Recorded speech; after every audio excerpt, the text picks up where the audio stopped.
Hello बच्चों, नमस्कार। मैं मनु राठी, आप मुझे देख रहे हैं और साथ में देख रहे हैं डॉक्टर विनोद शुक्ला सर को, जो कि आपको पता है एनबीए में जो है आपको हिंदी पढ़ाते हैं। साथ के साथ सर डीएसएसबी में टीजीटी हिंदी डीओई में लगे हुए हैं। और सर आज आपको बताने वाले हैं रामबाण तरीके, जिससे आप भी सर की तरह टॉपर की तरह जो है बिल्कुल सरकारी नौकरी पास कर पाए। जी मैम, देखिए डीएसएसबी टीजीटी की जो परीक्षा है वो ऐसा सुनाई दे रहा है कि अगस्त के जो है महीने में आपकी इस बार जो 24 वाली परीक्षा है वो अगस्त में होनी है।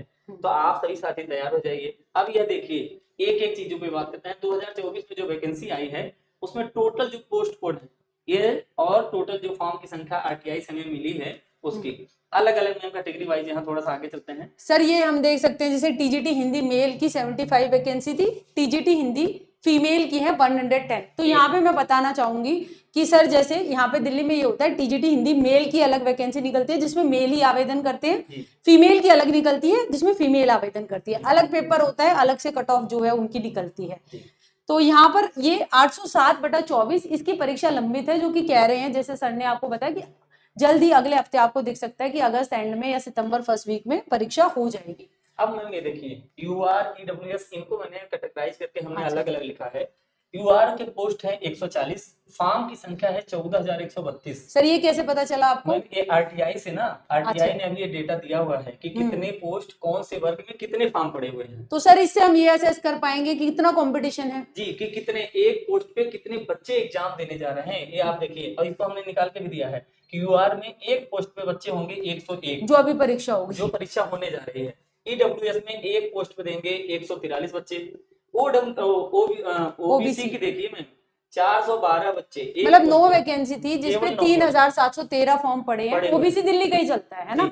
और एससी में जो है 20 वैकेंसी है, 334 फॉर्म जो है एक पद के लिए पड़े हुए हैं। मतलब 6,689 फॉर्म पड़े और 334 बच्चे लड़ेंगे एक पोस्ट के लिए। जी, और एसटी में 17 पद है, 729 फॉर्म पड़े, 43 बच्चे एक पोस्ट के लिए। तो आप देख सकते हैं कि इस बार कितनी जो है कितनी दिक्कत होगी, या यूं कहें कि कितनी परेशानियों का सामना बच्चों को करना पड़ेगा एक पोस्ट हासिल करने के लिए।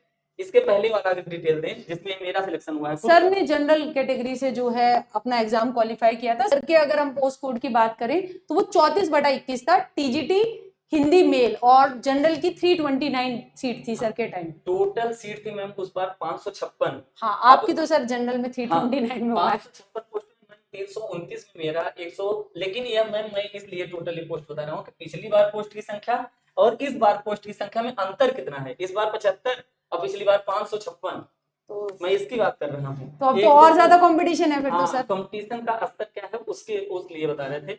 33/21 टीजीटी हिंदी फीमेल की जब वैकेंसी निकली थी उस टाइम तो 551 पोस्ट थी और जनरल की 310 थी। 310। तो कट ऑफ यहाँ 200 मार्क्स का पेपर आता है। पार्ट ए में जैसे सर हिंदी है, रीजनिंग है, जीएस है, इंग्लिश है और मैथ है। 20 मार्क्स का। 20 एक जो है आप 20 मैथ का आएगा, फिर 20 इंग्लिश का, ऐसे करके 20 आप उसे करके सबमिट करेंगे, फिर अगला जो फेज आपका ओपन होगा। और सर पार्ट बी जो होता है वो सब्जेक्ट का हिंदी का रहता है। जैसे हिंदी का है तो हिंदी के 100 प्रश्न होंगे पूरा। और वो भी 20 करके ही। सर आपके कितने आए थे पार्ट बी में? मैम मेरे टोटल 127 मार्क्स थे।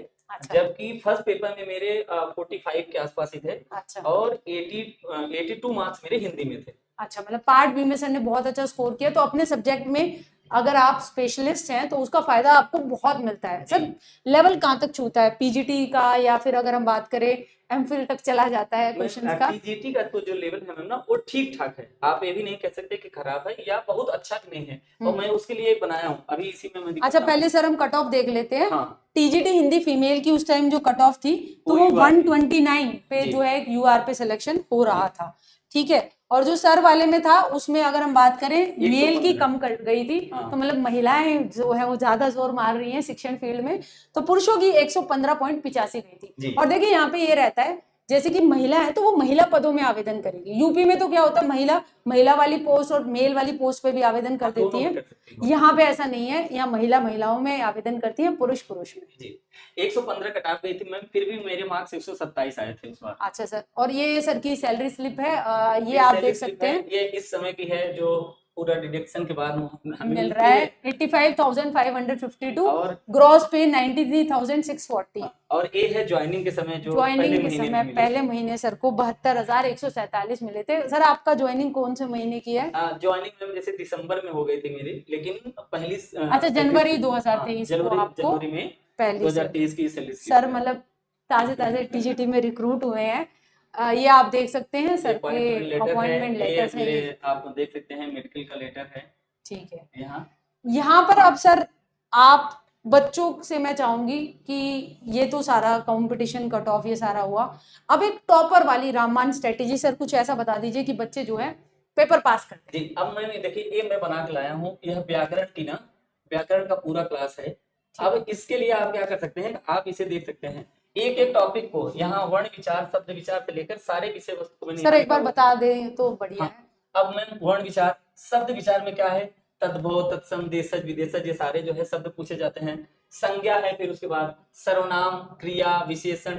आप मैंने व्याकरण के जितने भी टॉपिक है ना मैंने इसे यहाँ लिख दिया है। विशेषण, संबंध बोधक, स्मृति बोधक, वाक्य, काल, कारक, वचन, लिंग, विलोम, पर्यायवाची, संधि, समास, मुहावरे एवं लोकोक्तियां, अलंकार, रस, छंद, समानार्थी में एकार्थी शब्द, अनेकार्थी शब्द, वाक्यांश के लिए एक शब्द, और इधर में कुछ उपसर्ग, प्रत्यय, विराम चिन्ह, अपठित गद्यांश खूब पूछे जाते हैं, क्योंकि समय यह खूब समय लेता है और समय होता है उस समय हमारे पास। सर आप टाइम कैसे मैनेज कर पाए? मतलब अगर विषय में बात करूं जो लैंग्वेज वाले होते हैं तो उनको मैथ और रीजनिंग थोड़ा टफ पड़ता है, आपने कितना मैथ और रीजनिंग अटेम्प्ट किया? मैं बता रहा हूँ कि हिंदी में जैसे जब 5 पार्ट जो फर्स्ट पेपर में होते हैं ना, हाँ। तो मेरे हिंदी में 20 के 20 थे। क्यों? कारण उसका था वहां पूरा व्याकरण पूछे हाँ, जाते हैं। यही था।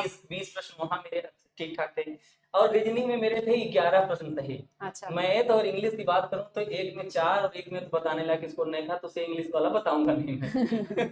और जीएस में मेरे 10 और 11, क्योंकि मैं तैयारी ठीक ठाक रही मेरी, तो 10-11 वहां थे। कुल मिला के उसमें 46 मार्क्स मेरे आए थे।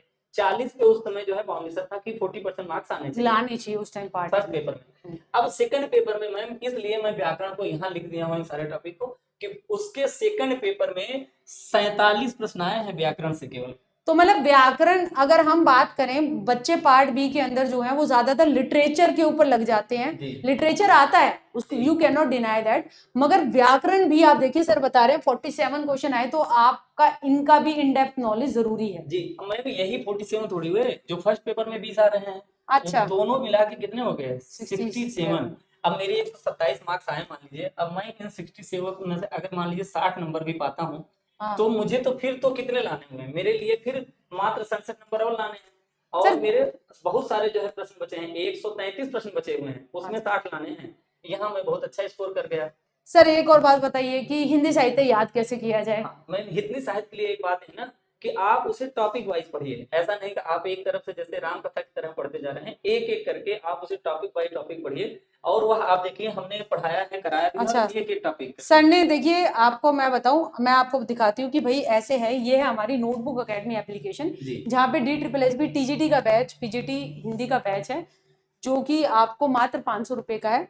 यहाँ पर अगर हम देखें तो सर ने जो है अच्छे तरीके से आपको यहाँ पर ये NCERT और हिंदी साहित्य के टॉपिक वाइज चीजें करा रखी है।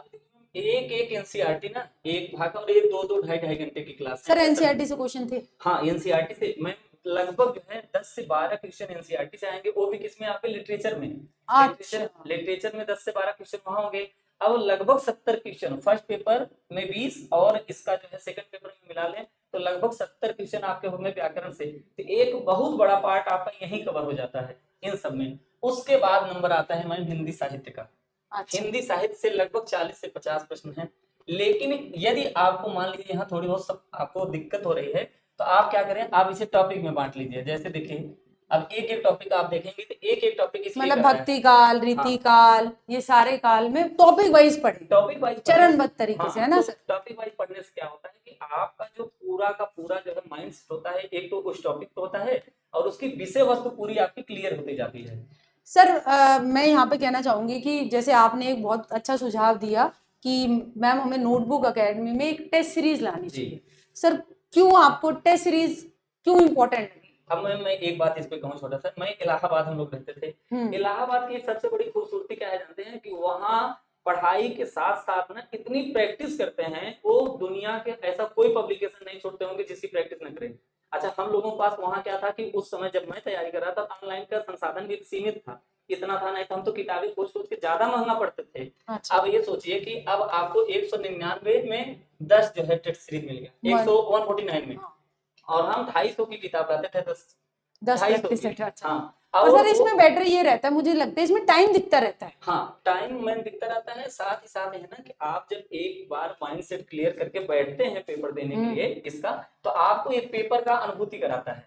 अच्छा। मोबाइल लेके मान लीजिए आपने, सर इसका पार्ट भी जो हम नोटबुक अकेडमी में लाएंगे तो वो आप तैयार कर रहे हैं? मैं आपको बताऊं कि ये जो 10 सीरीज आप जो है, जो भी बच्चा हमारा ये 10 सीरीज लगाएगा, आप हाँ। देखेगा उसमें मैं कह रहा हूँ कि 80% से 90% से ज्यादा अगर उसी से क्वेश्चन ना आए तो बताएं, उससे ज्यादा, क्योंकि इतने अच्छे प्रश्नों को मैं संग्रहित कर रहा सर हूँ। ये बच्चे हैं, ये बिल्कुल इस बात को यहीं से क्लिप काटेंगे, तो आप बहुत भरोसे से मैम हर ये बात जो यहाँ बोली जाती है सर मन्नू राठी यूट्यूब पे बिल्कुल पूरी की जाती है। मैम सबसे बड़ी बात है कि मैं तो कहता हूँ कि स्लिप को काट के बच्चे रखें, अच्छा। और अगर उन्हें ना प्रश्न मिले तब बताएं कि नहीं सर यहाँ से तो प्रश्न ही नहीं आया। तो फिर तो ये टेस्ट सीरीज इसलिए जरूरी है, उससे क्या होता है। और एक बात है कि टेस्ट सीरीज आप जितना भी लगाएंगे ना, आपका आत्मविश्वास बढ़ता है कि यह प्रश्न तो मैं सही कर रहा हूँ। अगर मान लीजिए वहां तुक्का भी मार के सही कर दिए, तो क्या आपके दिमाग में आता है अरे यह प्रश्न तो मैं सही कर रहा हूँ, और उस दिन आपको उसका उत्तर भी मिल जाता है कि इसका ये सही उत्तर था। सर ये बताइए, मतलब कि साहित्य में ये इसकी कृति ये इस टाइम पैदा हुआ था, इस टाइम गुजरा, ये याद कैसे रख लेते? मतलब मुझे ये इतने याद नहीं रहते थे भाई। ये जानती हैं, जैसे जब पढ़ते हैं तो हमको भी पहले नहीं याद होता था। हाँ। हम क्या करते थे, मान लीजिए जैसे प्रेमचंद हुए, अब प्रेमचंद को हमको पढ़ना है तो प्रेमचंद का एक बार हमने उन्हें पढ़ लिया। अच्छा, पढ़ने के बाद ना हम ऐसे कॉपी कलम लेके बैठे और लिख रहे हैं कि प्रेमचंद के आज कितनी रचनाएं हमने पढ़ी। तो लिखा जैसे कि गबन पढ़ा, गोदान पढ़ा, प्रेमा पढ़ा, कायाकल्प पढ़ा, सेवा सर सदन सब पढ़ा है आपने? हाँ सारा। तो पढ़ने के बाद एक समझ में आने मतलब पढ़ना पड़ता है। देखिए ऐसा नहीं है कि आप सिर्फ मोटा मोटा पढ़ के क्वेश्चन रट के चले गए तो वो उससे काम हो जाएगा, पढ़ाई बहुत जरूरी है। अच्छा, उसमें मैम खास बात एक थी कि जेआरएफ के दौरान ये सारे हमारे जो सिलेबस में थे, लेकिन सबको जब हमने खूब अच्छे से आप पढ़ेंगे तो इसकी एक चीज बस भूल जाती है, हो सकता है आपको उसका सन प्रकाशन वर्ष याद न रहे, लेकिन कृतियां तो आपको याद ही हो जाएंगी। जैसे और उस समय ना भी याद आए तो ऑप्शन के साथ जैसे ही आप प्रश्न देखेंगे वहां आपको याद आ जाएगा कि ये तो प्रेमचंद का है या ये तो निराला जी का है। सर जो नेट जेआरएफ नेट के यूजीसी नेट के पेपर होते हैं, क्या वो हेल्पफुल होते हैं टीजीटी हिंदी के? मैम हेल्पफुल होते हैं, और बहुत ही हेल्पफुल होते हैं। कारण है कि नेट का स्तर काफी ऊंचा है, और जब हम वो पढ़ने जाते हैं तो इन छोटी छोटी चीजों को तो हम पढ़ के ही जाते हैं। लेकिन सबसे ज्यादा अगर आपके लिए कोई हेल्पफुल है ना, इसके लिए नहीं कह रहा हूँ कि केवल टेस्ट सीरीज के लिए, इसलिए कह रहा हूँ कि आप जब भी टेस्ट सीरीज लगाएंगे, जब आप अभ्यास करेंगे, तो वह आपके लिए एक तो निरंतरता लाती है, दूसरे आपका आत्मविश्वास बढ़ता जाता है उससे।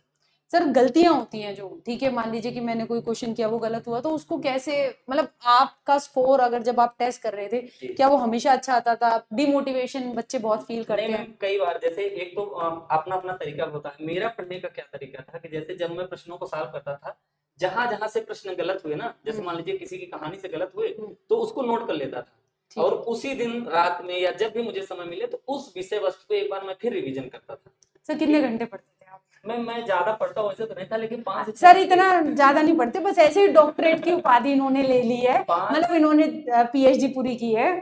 सर आपने पीएचडी कहाँ से की है वैसे? पीएचडी मैंने एमएसयू से की मैम, और नेट एमएसयू यानी महाराजा सयाजीराव विश्वविद्यालय। अच्छा। महाराजा सयाजीराव विश्वविद्यालय बड़ौदा का, जिसमें से डॉक्टर भीमराव अम्बेडकर पढ़ के गए थे, जहाँ से अच्छा। उन्होंने ही उनको फेलोशिप पे भेजा था। तो उस यूनिवर्सिटी से A+ ग्रेड की यूनिवर्सिटी है, उससे पीएचडी करी हुई है कैंपस में रहकर, ऐसा नहीं कि केवल करके आ गए हूँ। अच्छा। कैंपस में रहकर थीसिस जमा करी हुई है, और थीसिस मेरी मुआर्फिस चेक होके आई है।